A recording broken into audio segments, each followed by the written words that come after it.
So, we are going to start our next session, which is Feeding the Future. Let's call our first speaker.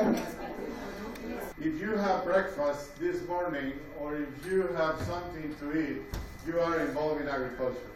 One of the biggest challenges that we have in the U.S. right now is that the agriculture, as well as in Europe and in some other places, is one of the most efficient industries that there are over the face of the earth.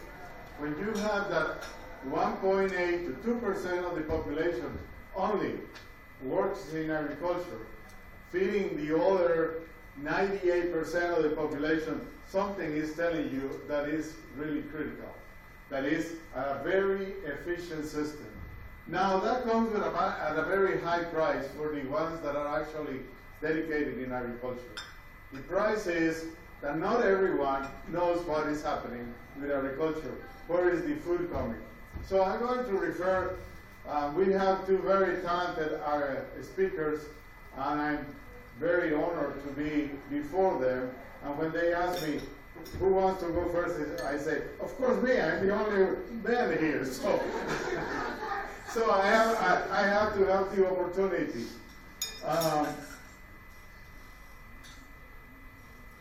One of the most problematic issues that I think we have right now in New Mexico, and I'm going to refer to New Mexico because New Mexico is one of the poorest states in the country, in the U.S. At the same time that we say is one of the poorest, I think is one of the ones with the most incredible challenges that you have in front and the greatest opportunities that we have in the nation. It is nice when you have those opportunities. Some of the biggest challenges that we have in New Mexico is, of course, the poverty level that we have in the state. We have, at the same time, we have a natural wealth in the state that is not only associated with gas and oil, but is associated with the diversity of its people. New Mexico is one of the few states in which the minority is the majority in the United States. But at the same time, it puts us with a lot of it poses with a lot of challenges. The county in which we are located, the county of Doñana, is the second poorest county in the U.S. Is the poorest county in New Mexico, and that's where we are. The land-grant University of New Mexico, New Mexico State University, is located right there.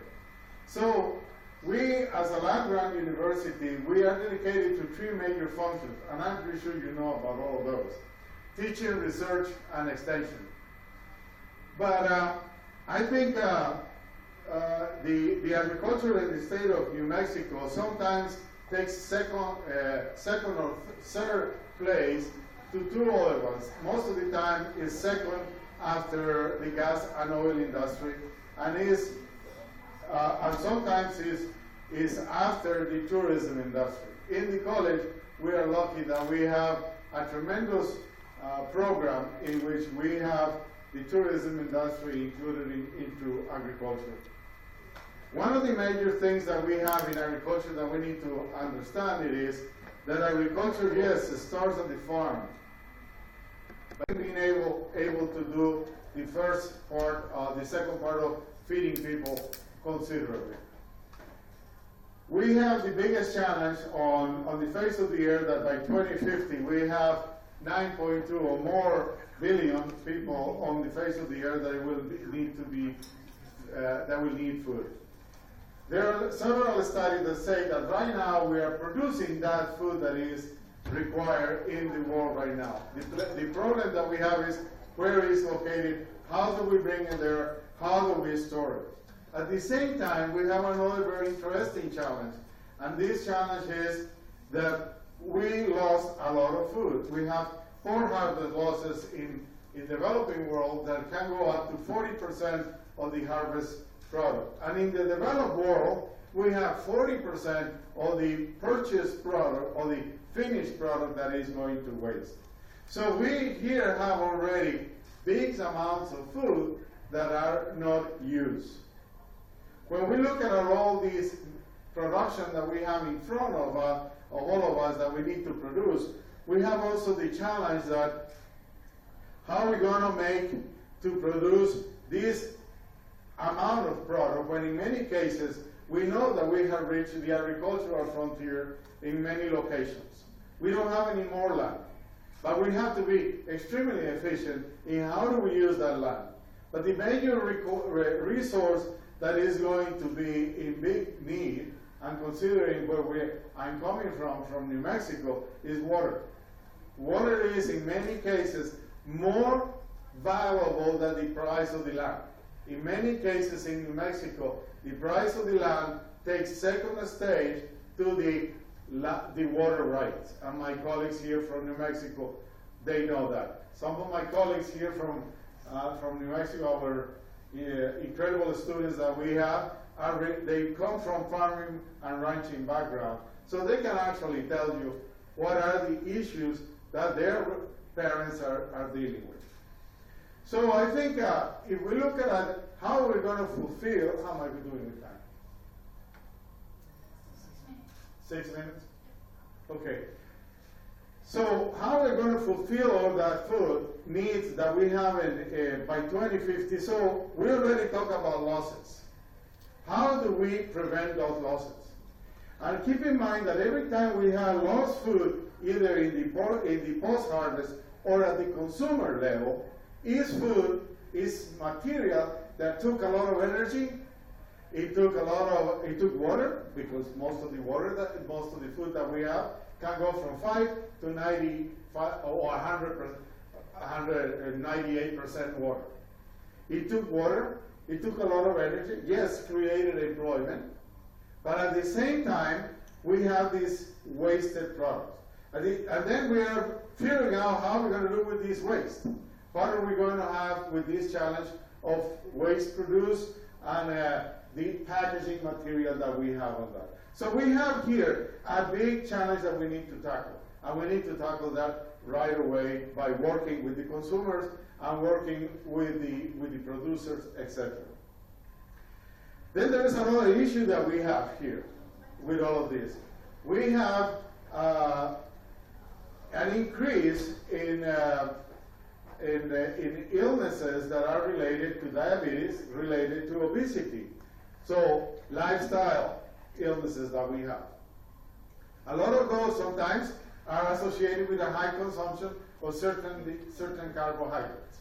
Well, I don't think it's fair to put all the blame in the carbohydrates, because at the end of the day, no one is opening your mouth and dumping food in your mouth when you're watching TV, when you're watching a soccer or cricket or any type of match. You are doing that part. So what the problems that we have is that 150 years ago, we needed as a society that high consumption of carbohydrates because we were looking for energy. We needed to have that energy to go and work in the field. Well, when only 1.8 to 2% now, they do need all that energy to work in the field. So what is happening? That energy is causing us problems. So this brings us to the point that we're having in agriculture, we cannot see any longer agriculture as only increased production, increased yield, develop new products, develop new crops. But we need to start looking at agriculture and developing those foods that are going to make the individual healthy, that are going to create the individual, that making the individual preventing to go to the physician, preventing to go to the doctor to get sick. How do we do that?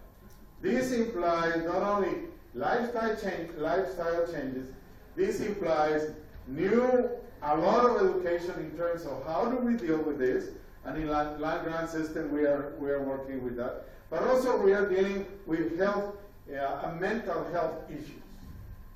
When we used to talk about farm to table, that in my view is passé. We need to talk from farm gate to gut. We need to talk about gut because in the gut is where we absorb all the nutrients that our body needs, is where we have our microflora that will take care of us, and is where we're going to have all the antioxidants. So how do we go from a manufacturer of food for the masses to a food for the individual? This is the challenge that we have in front. So all agriculturists need to start thinking, how do we do that? The other issue that we have, I was saying that I was going to refer to two issues, but are intrinsically related, is agricultural literacy. In the U.S., and I apologize that I'm so centered on the U.S. right now, but that's where we are working right now. When 1.8 to 2% of the population works in agriculture, what is the other 98%? They do not care about agriculture. They do not care about the food. They just go and buy the food. The food increases price, very little. Price reduced, very little. They don't mind about that because the percentage of their income that is used in food in the U.S. is very low compared to other parts of the world. The same in Europe and in highly developed countries. I have 2 minutes. So the major problem is when 20 years ago we used to ask to someone that lived in the city, where does the food come from? And they tell you from the grocery store.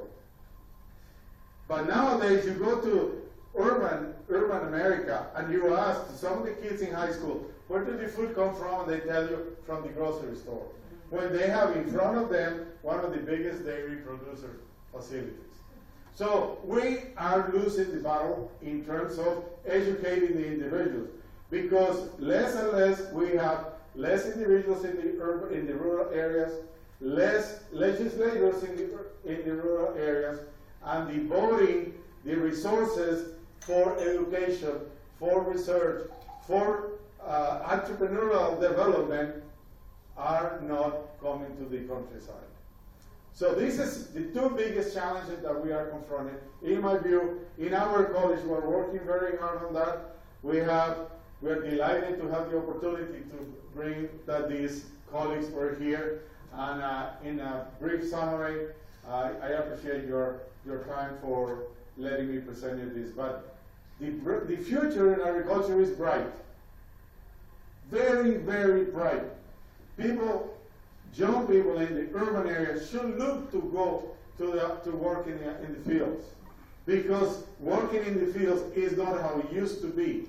With the other issues that are affecting agriculture, like immigration, legal or illegal, and all these things, the new technologies, how drones technology is being applied in agriculture, how drone technology is being used to detect that, how the amount of labor that are used per acre, per hectare, has been reducing, not only in the U.S., in northern Mexico. Mexico is having tremendous problems right now with labor availability for managing their ranches and farms. So anyway, and as you know, Mexico is our southern border. So just FYI. Thank you very much. And I want to introduce the next speaker, and I think it's you. Is that correct? I'm using this order. I don't know. So Enna Owanji. You said that.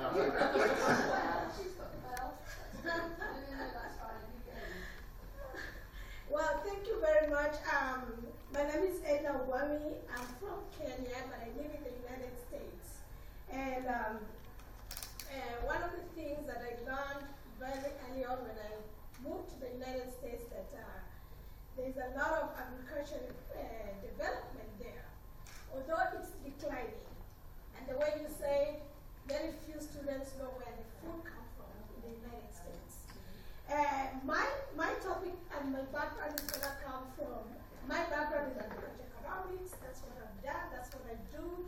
I work in the international setting, and I primarily work in developing economies, and primarily in Africa. So my center of presentation is going to be how I'm trying to get agriculture at the center of everything, in Africa especially, but with women. And I'm a strong believer that women are going to be change agents of this agriculture that we talk about. Thank you, Professor, for saying about 2050. By 2050, we should be able to feed. Even now, we should be feeding people, and we have enough food to feed everyone around the world. When I moved to the United States, one thing that I learned, there were three, at that point in time, that was 20 years ago, they used to tell me they had 300 million chickens. At that point, every one person in the United States could actually own a chicken. So that's really what it takes for all of us to understand that there's plenty of food, but we have challenges of post-harvest losses.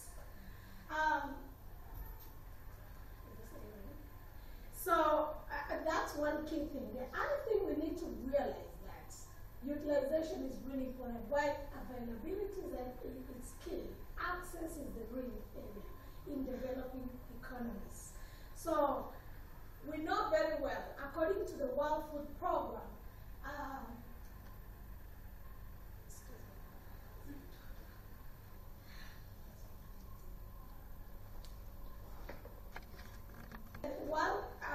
FAO really tells us that 43% of the agricultural labor force is containing women. That's a critical number that we need to look at. And for us, the women themselves produce about 60% in these developing economies. You know, women are critical agents because they feed their families, they feed their communities. And really that's why my focus has been really critical to see how we can alleviate. We normally say we want to send food to developing countries. My goal is to reduce sending food to developing countries. I was talking to a friend over there about Haiti, for example. In Haiti, about 90% of food is imported to Haiti. That should stop. I was there a month ago, and my goal is to make sure that the Haitians really work hard and produce their own food. It's okay to do import and export, but no country should be depending on another country to get like 90% of food. That's a challenge. One of the things that I want to highlight here is, next slide please. One of the things that I want to highlight is women are critical in the policy sector. I think we can say everything that we want to say, but if the voices of women is not included in that decision-making process, it's not going to work. Back in 2008, I was privileged to go to Congress, United States Congress, to actually talk about the food security issues. And that's when Congress was debating about the Feed the Future, how they can help other countries to grow food. And one of the questions that a lot of congressmen, and interestingly, our legislature in the United States, we have a lot of lawyers, we have a lot of doctors in Congress, but very few people with agricultural background. So for that is not in the center of interest. They might have congressmen coming or people from their congressional districts talking about agriculture, but if you don't have someone who has a passion in that to speak on behalf of their people, their budgets will be cut. So that also equates with all the governments we talk about in these countries we work in. The members of parliament or whoever is in the departments that you work in, if they don't have the background, so you know it's not going to work for you guys. So my aim is to make sure that we educate literacy in schools, but also literacy in our parliaments or in our Congress. That's going to be very key for us. I have this one slide for a reason. And next slide, please. Next slide. I just want to highlight a couple of 3 to 6 things that we can make it stick for women in developing economies. Professor talked about the United States, which is totally ahead of the curve. They have the mechanization going on. If they want to increase productivity, they will do that. They have the technologies that they have. If they want to do precision agriculture, you can do that. If you want to do whatever irrigation, you can. But in developing economies, that's really a very big limitation. So we have to start very low. So we have to understand where these economies are and how they can be able to grow. So there are 6 areas, and this picture that I have are women that I've worked with practically the last 22 years. And I follow through their journeys because it's critical to see and wear the shoes of those women in those developing economies. Because if they have challenges, we have to find local contextual solutions that will work for those women at that time. So I don't necessarily carry the technologies that I've learned in the United States. I go to the field and sit down with the women to understand what they can do. Because if you bring something in theory, believe me, you'll walk away and they'll never adapt.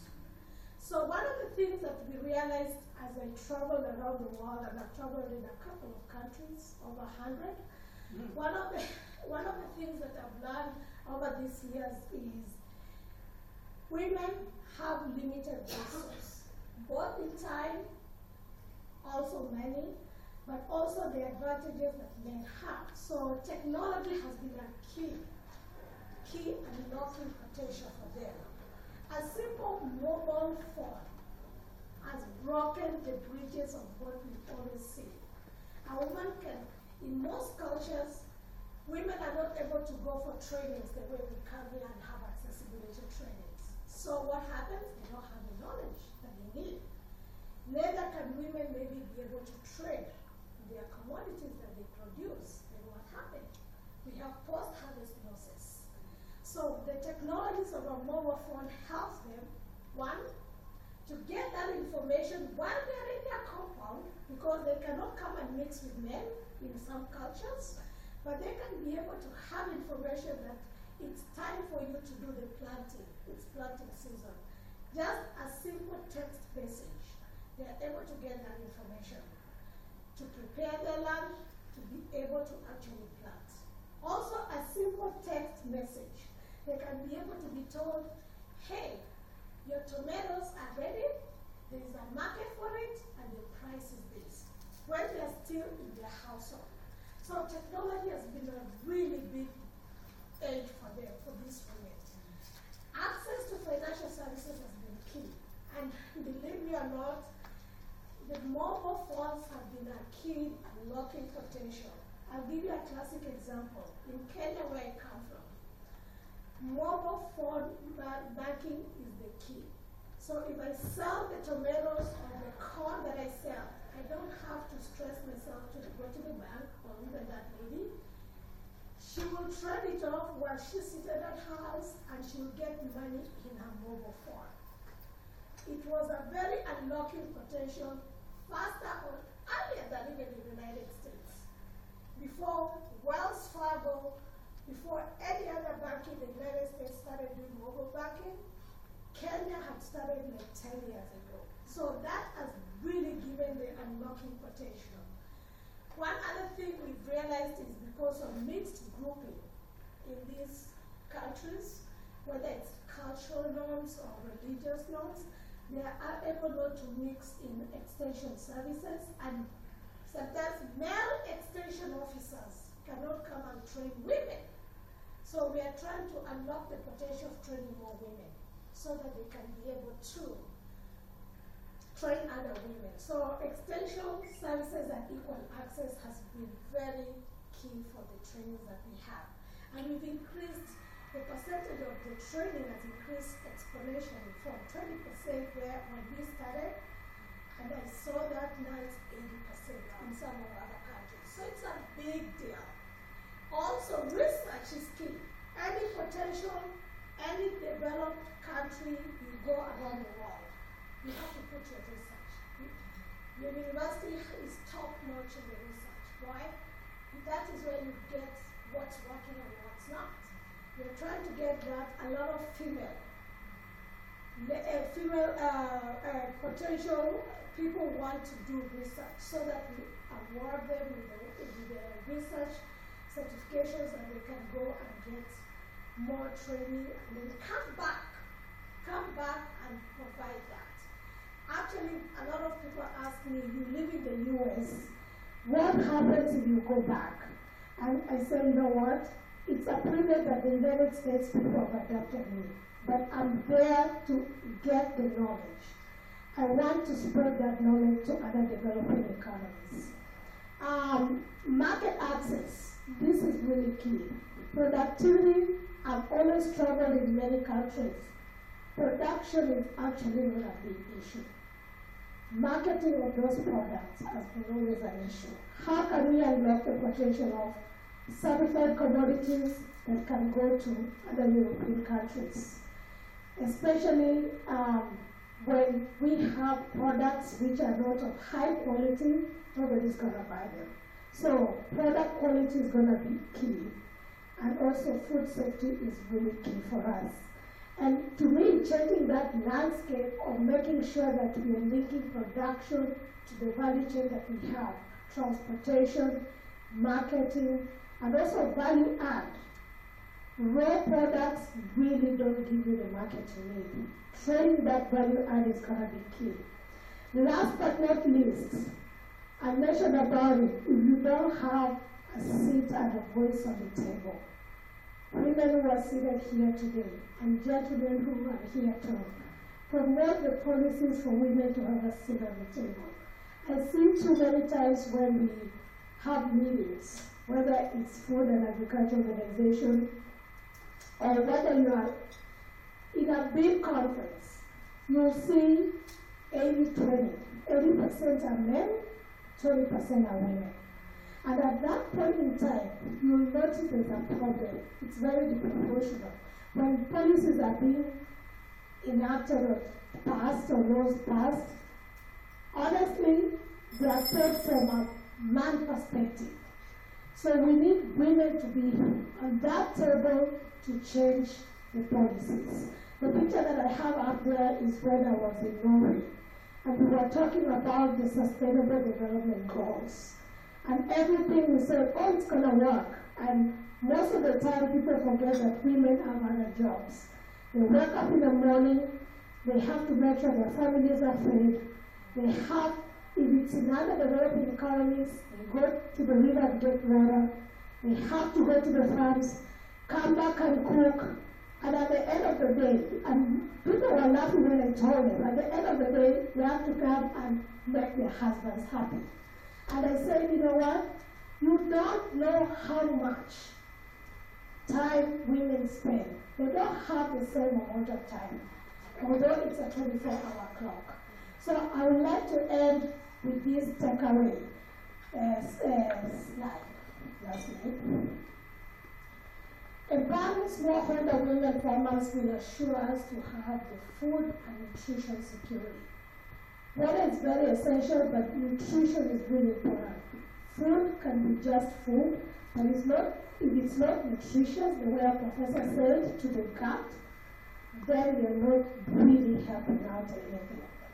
Also, influencing the policies that we have will be ultimately necessary for us to change the perspective of our food and agricultural security in the world.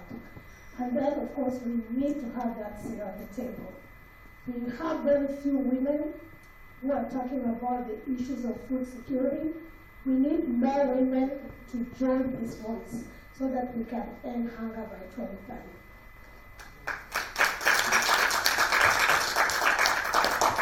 Wow. I agree with both of those. Professor, the points that you're making in the United States, we're suffering exactly in the UK.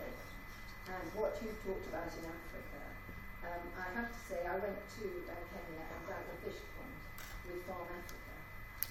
Absolutely amazing women. But the only reason it worked, there were 15 of us from the food industry, and the only reason it worked was because Farm Africa had set up the supply chain. So they supplied the fish. It was a community pond, and women were having different ones on and things like that. They supplied the fish. They supplied the expertise to go and check on the feed and everything else like that. They then supplied for people to come and take them away if they were emptied every so often, and that the women were doing that for their children's education. And I think if we could get more, I'm so behind you in saying that for Africa, you'd get more women empowered in doing the food, not just with the things like that, we would solve a lot of problems. I was a government scientist for our World Agriculture Code, and we actually have a programme with Africa training people, but I don't know how many women in it. So what I'm going to do today is, my name is Teresa Wickham. I have an apple farm in Kent. I was the first retail supermarket director for Safeway, and I have worked a lot with food chain. But I'm just going to give you a little bit of history. This is the only conference I've been at where we haven't talked about Brexit. So I'm afraid I don't. It's an elephant in the room, and it's going to change the future of agriculture in the UK tremendously. And I think some of us don't know how it's coming down the road. So if I can just say a bit of practical history. I married a farmer when I was 20, and I thought, right, Red Arga, 4 children, that's me. That's the rest of my life.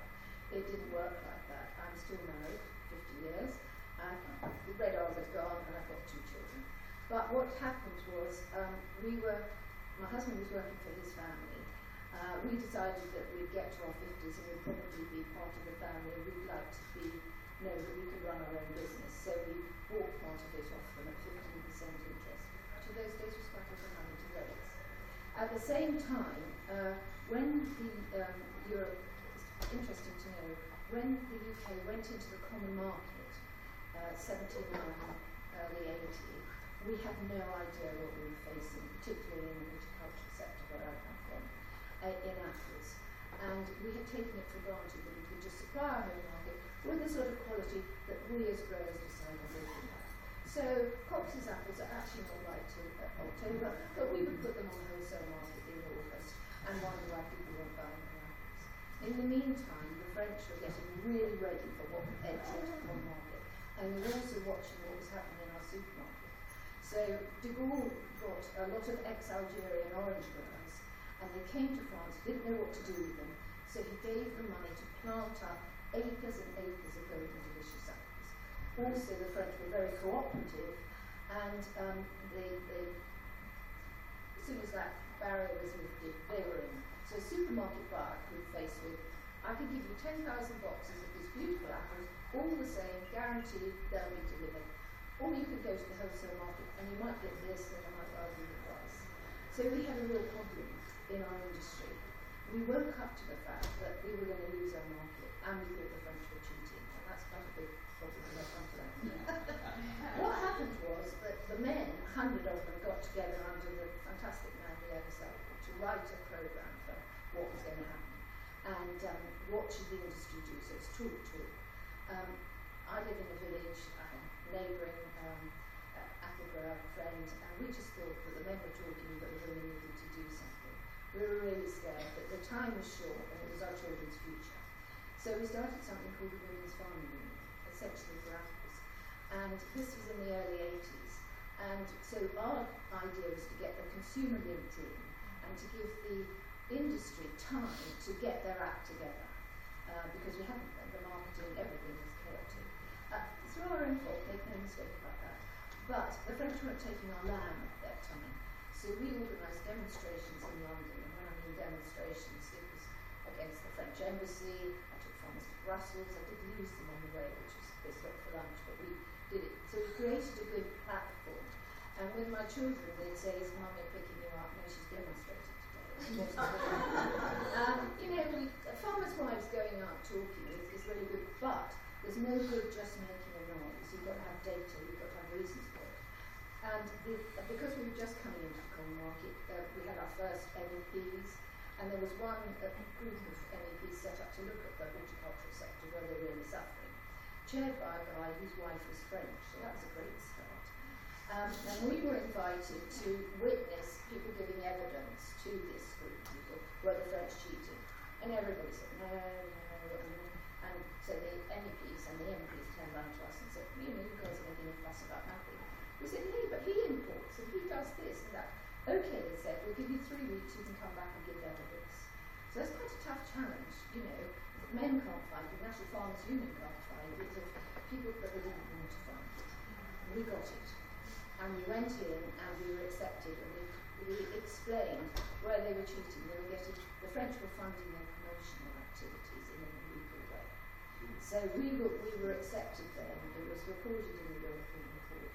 And the other Selborne asked Margaret and Albert Lewis, who started this, to go around the country to talk to growers and growers' wives. I won't go too long into that, but to say the first one I went to in Lincolnshire was right in the back. In England, when you go and talk to farmers' meetings, it's usually in a pub at the back. They've never had a woman in a meeting before, certainly never had a woman in a platform. That's easy to pass. But because I had the support of the consultant behind me, and because we knew what we were saying was true, and because we were really convinced about it, we got accepted. So we started with small groups of apple growers' wives, and over the period of 5 years we ran the campaign. We kept coming up with other things to do. And when I left as chairman, we had 3,000 members, but we had women from all sorts of commodities.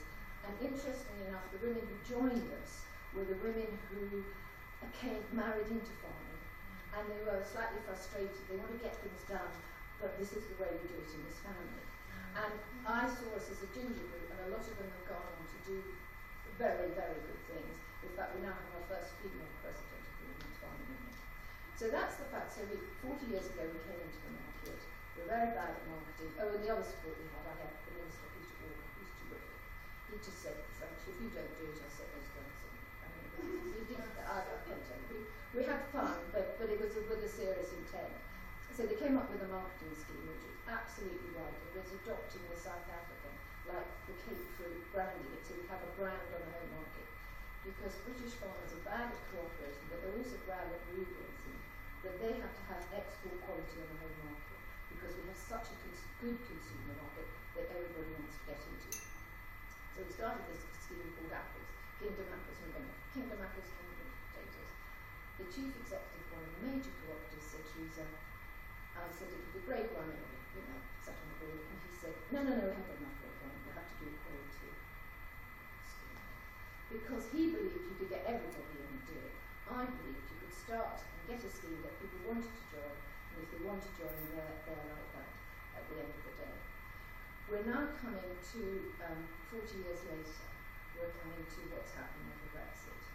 For 40 years, cereal growers and that side of the industry have been told what their incentive has been political. So, you'll get X amount of money if you produce red ties. Well, you never do, you've got to produce red ties.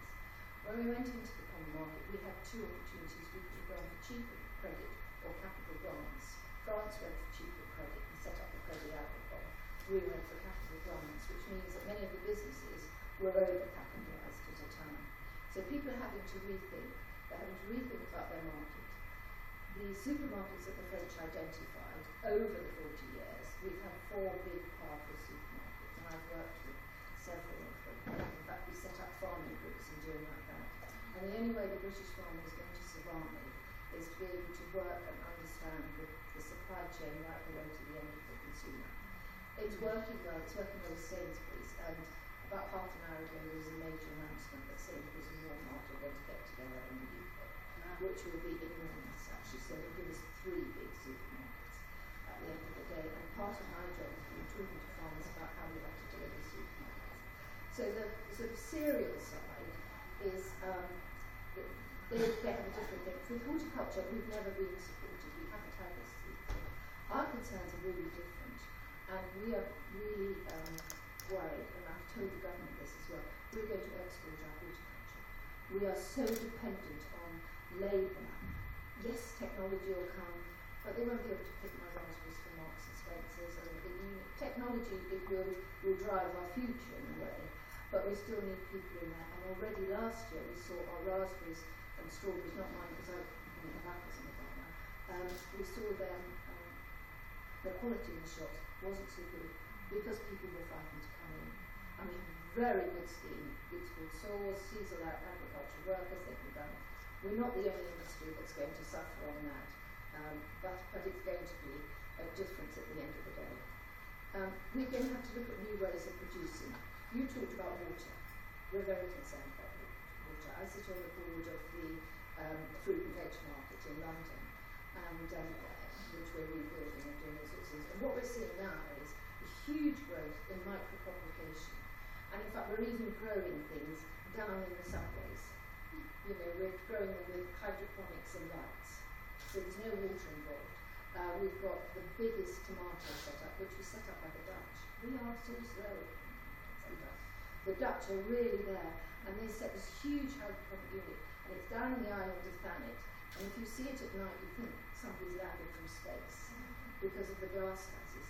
The other thing, the waste is something we're talking about, but our waste, am I right for time?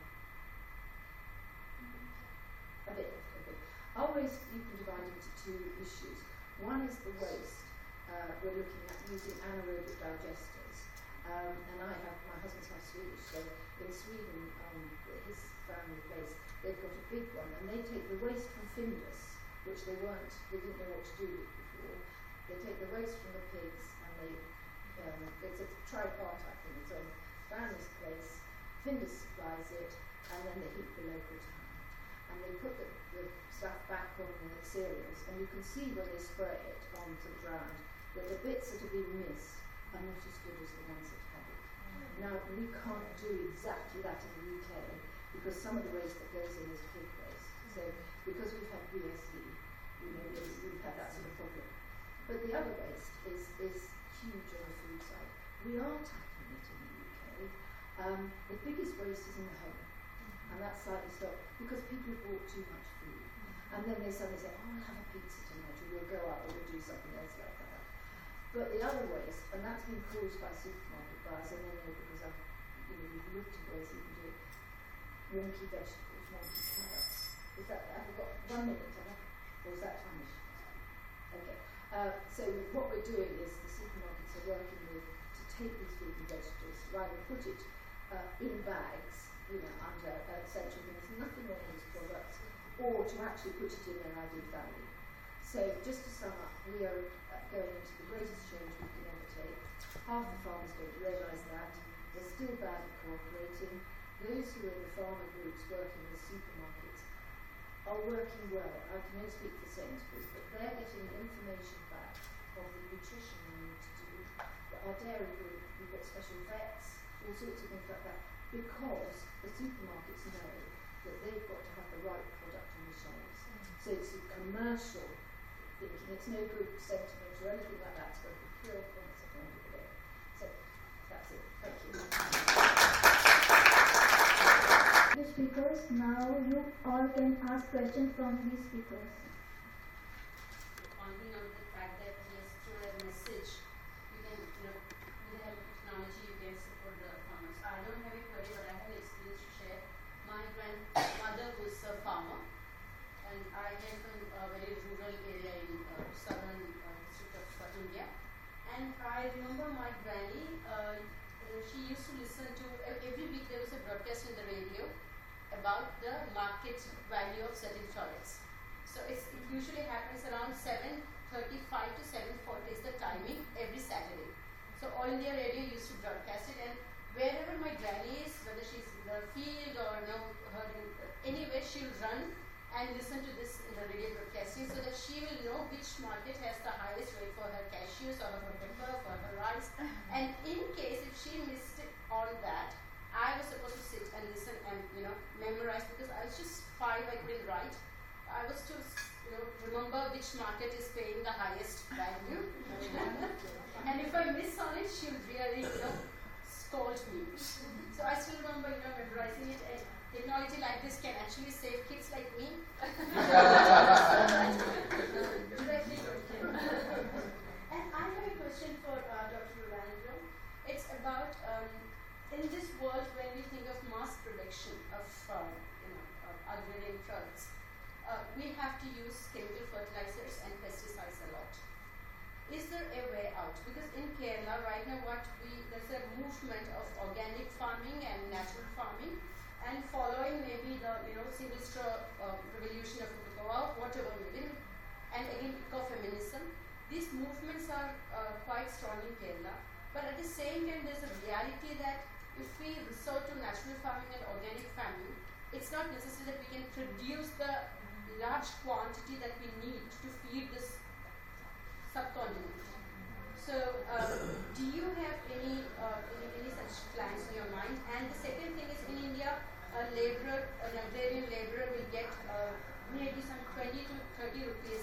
average, and 1 kilo of potatoes are sold for 2 rupees to the middleman, and 1 kg potatoes 10 rupees in the market.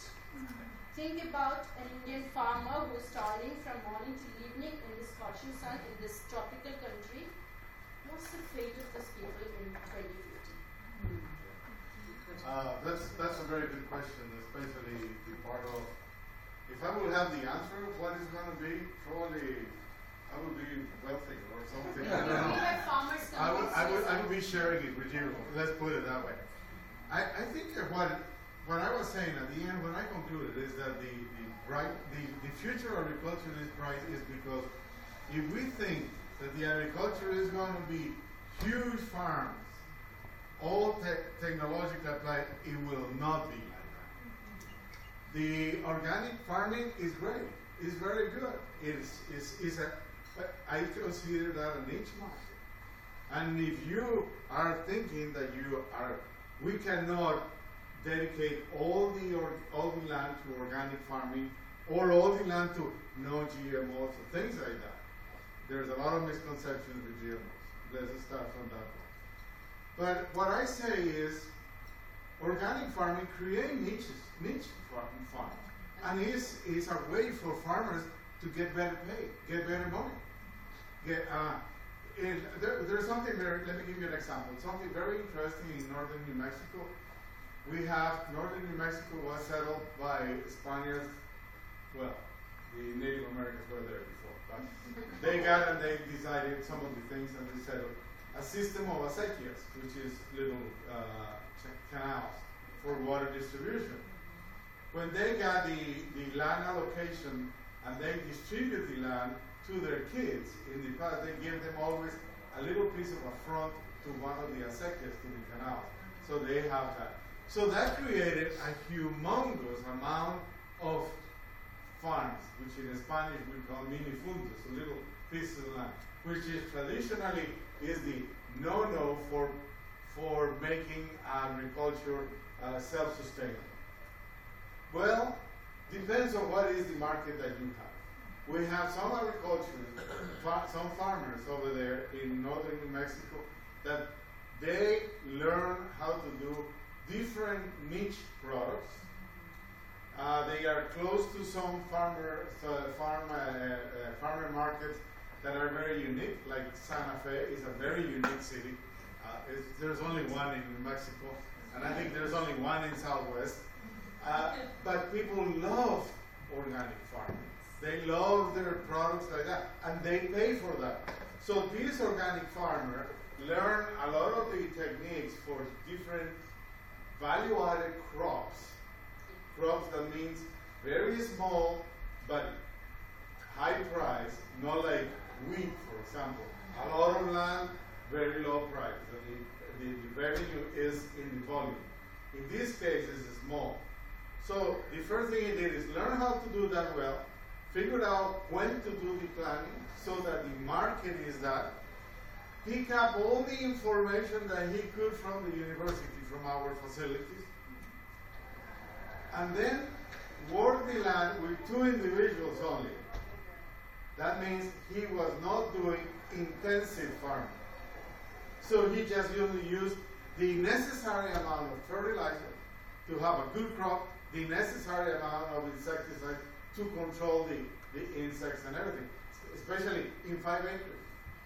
And he's an individual that makes good money. Can I come back to you, Cheryl, actually 2 things. One is, we've got a fantastic chance in India now with food, with Booker coming in. Booker was invited in because Booker in the UK was a big wholesale side, and a lot of it's lots of small mama and papa stores who had relations back in India. So they welcomed them to come. And they are really good in the way that now they'll be going to Tesco. If farmers are prepared to cooperate and get together and understand what they want, so if you're growing potatoes, etc. like that, Booker is a real opportunity for the people who can see it without getting the big boys straight into it. But people have got to cooperate. And the other thing that it happened in my childhood and it's really happening now. What's growing in England is vegetable boxes. And it's going all over the country. Oh, sorry.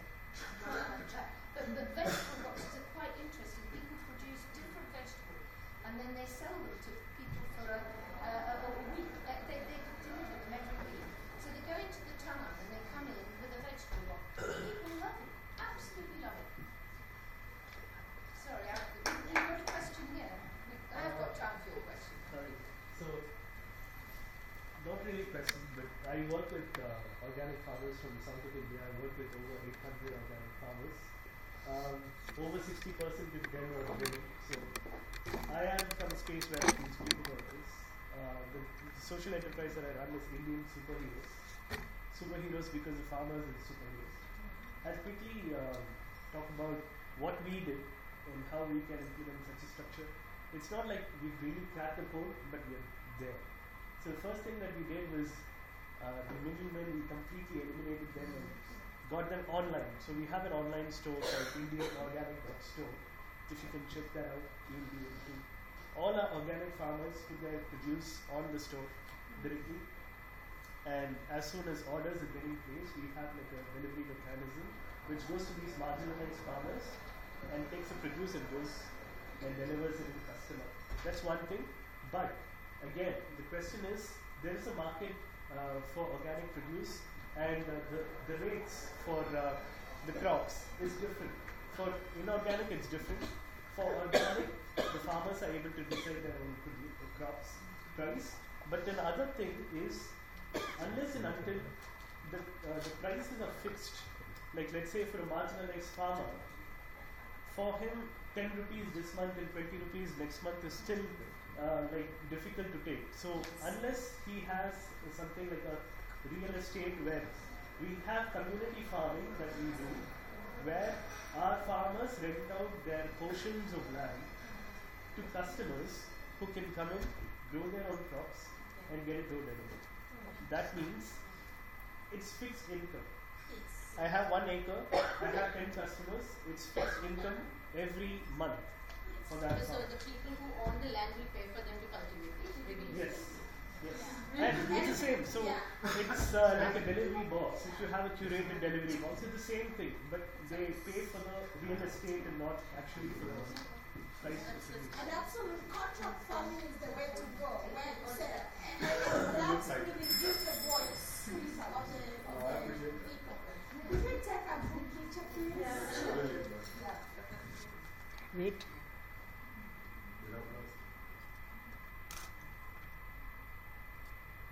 Yeah, go ahead. Wait.